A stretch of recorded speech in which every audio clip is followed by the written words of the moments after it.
ഒരിക്കൽ യേശു കർത്താവ് തൻ്റെ ശിഷ്യന്മാരോട് പറഞ്ഞു, വിധിക്കരുത്, വിധിക്കുന്ന വിധിയാൽ നീയും വിധിക്കപ്പെടുമെന്ന്.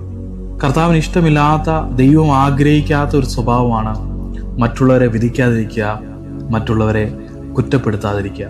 ഒരു ദിവസം നമ്മൾ എത്ര പേരെ വിധിക്കുന്നുണ്ടായിരിക്കും, എത്ര പേരെ കുറ്റപ്പെടുത്തുന്നുണ്ടായിരിക്കും.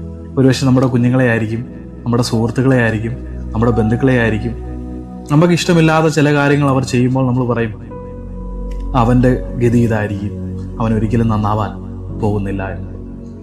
ഒരിക്കലും അവൻ ചെയ്യുന്ന തെറ്റിനെ കണ്ടിട്ട് ആ തെറ്റ് അവൻ തിരുത്തണമെന്നുള്ള ആഗ്രഹം കൊണ്ടായിരിക്കത്തില്ല.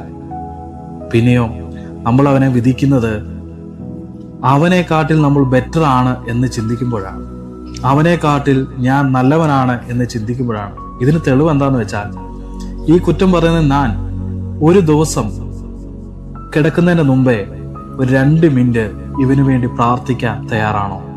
ഇവൻ ആ കുറ്റത്തിൽ നിന്ന് വെളിയിൽ വരണമെന്ന് അവനെ മുൻനിർത്തിക്കൊണ്ട് ദൈവത്തോട് അപേക്ഷിക്കാൻ ഞാൻ തയ്യാറാണോ?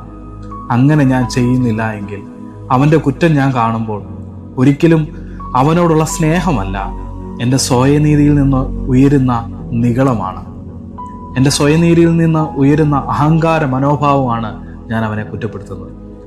അവൻ നല്ലതായി ആ കുറ്റത്തിൽ നിന്ന് പുറത്തു വരണമെന്ന് എനിക്ക് ആഗ്രഹമുണ്ടെങ്കിൽ അന്ന് ആ കുറ്റപ്പെടുത്തുന്നതിൻ്റെ കിടക്കുന്നതിൻ്റെ മുമ്പ് തന്നെ ഞാൻ അവന് വേണ്ടി പ്രാർത്ഥിച്ചിരിക്കും.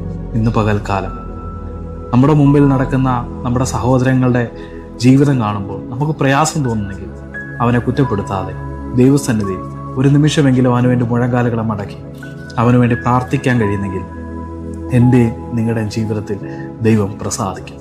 ഈ പകൽക്കാലം അങ്ങനെ നമ്മളെ ദൈവത്തിൻ്റെ സന്നിധി താഴ്ത്താം. ദൈവം നമ്മളെ അനുഗ്രഹിക്കട്ടെ. ആമേൻ.